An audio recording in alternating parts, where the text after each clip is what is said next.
क्या आपने कभी सोचा है कि दर्द कुछ दिनों के लिए ठीक हो जाता है फिर अचानक से वापस आ जाता है?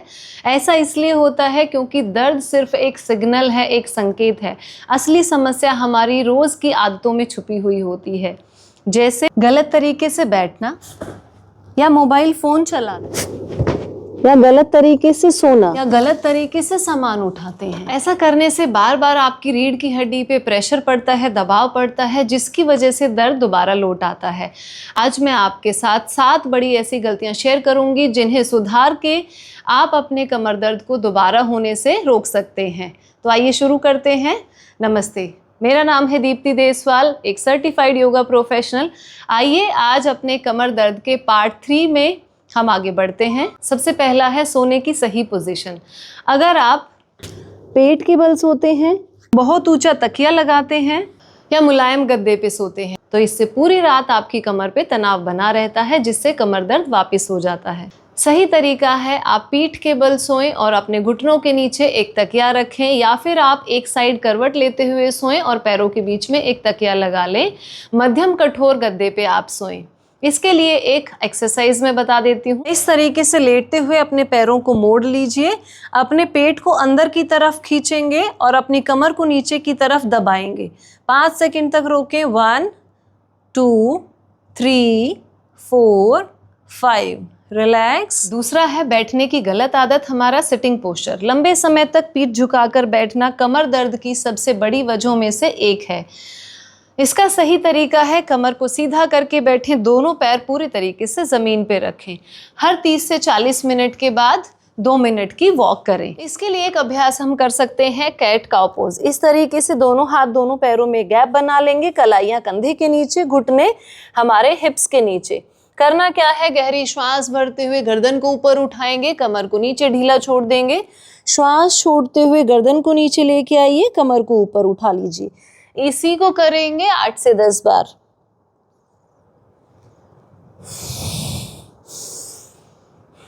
तीसरा है मोबाइल चलाने की गलत पोजीशन। घंटों गर्दन झुका के बैठकर मोबाइल देखने से सिर्फ गर्दन पे ही नहीं, पूरी रीढ़ हमारी प्रभावित होती है। सही तरीका है मोबाइल को आंखों की ऊंचाई पे लेके आएं, ज़्यादा देर तक गर्दन झुका के ना बैठें।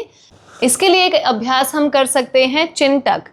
करना क्या है, हमें अपनी गर्दन को बाहर की तरफ निकालना है, फिर पीछे लेके जाना है। इस तरीके से 5 सेकंड होल्ड करना है। 1 2 3 4 5। वापस फिर से आगे निकालेंगे, वापस पीछे की तरफ लेके जाएंगे। 5 सेकंड। 1 2 3 4 5। चौथा है हमारे खड़े होने और चलने का गलत तरीका।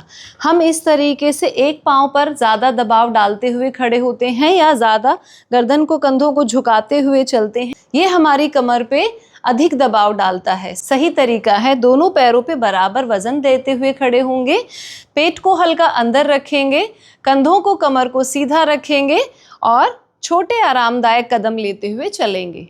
इसके लिए हम एक अभ्यास कर सकते हैं, ताड़ासन। दोनों पैरों को बराबर रखेंगे, हाथों की उंगलियों को ऐसे अटकाते हुए, हथेलियां पलटते हुए एड़ियों पे आ जाएंगे। ऊपर नीचे, एक बार ऊपर, एक बार नीचे। गहरी श्वास भरें ऊपर, श्वास छोड़ते हुए नीचे। 5 से 10 बार इसको रिपीट करेंगे नॉर्मल ब्रीदिंग के साथ। पांचवा है सामान उठाने की गलत आदत। जमीन से सामान उठाने के लिए सीधा कमर झुकाते हुए उठाना हमारी डिस्क पे अधिक प्रभाव डालता है। इस तरीके से झुक के यदि हम सामान उठाते हैं तो हमारे डिस्क पे ज़रूरत से ज़्यादा प्रेशर पड़ता है। सही तरीका है नीचे स्क्वाट में बैठते हुए सामान को अपने पास लेके आएं और पैरों की ताकत से उठें। इससे कमर पे दबाव कम पड़ेगा। इसके लिए हम एक अभ्यास कर सकते हैं, दोनों पैरों में गैप बनाते हुए दोनों हाथ को यहाँ सामने लाइए। चेयर स्क्वाट करेंगे इस तरीके से, जैसे चेयर पोज में आते हैं बिल्कुल वैसे ही 10 से 12 बार इसे कीजिए। छठा है माइक्रो ब्रेक्स की आदत।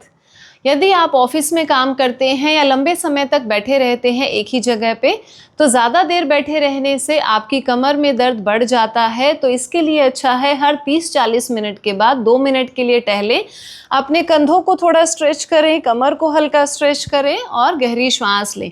ब्रीदिंग प्रैक्टिसेस करें। इसके लिए एक अभ्यास हम कर सकते हैं, इसके लिए हम एक अभ्यास कर सकते हैं। दोनों पैरों में गैप बनाएंगे, कंधे के जितना, दोनों हाथ कमर पे, श्वास भरेंगे, गर्दन कमर को पीछे लेके जाएंगे, 3 सेकंड तक रोकेंगे, वापस आए, फिर से जाइए श्वास भरते हुए, वापस। इसे 10 से 12 बार आप रिपीट कर सकते हैं। 7वां और सबसे आखिरी स्पाइन मोबिलिटी रूटीन। आप रोजाना सिर्फ 5 मिनट अपने लिए निकालिए और इन अभ्यासों को करेंगे। कैट काउ पोज, इस तरीके से 10 राउंड। इसके बाद बर्ड डॉग पोज, 10-10 बारी दोनों साइड से। बाल आसन यानी कि चाइल्ड पोज, 30 सेकंड होल्ड करते हुए। पेल्विक टिल्ट, पेट को अंदर खींचते हुए अपनी कमर को नीचे दबाएंगे, 5 से 10 बार इसको करेंगे, 5 से 10 बार ताड़ासन। ये छोटा सा रूटीन आपकी रीढ़ को लचीला और मजबूत बनाने में मदद करता है। कमर दर्द के लिए सिर्फ एक्सरसाइज काफ़ी नहीं है, हमें अपनी छोटी छोटी आदतों को बदलना भी उतना ही ज़रूरी है।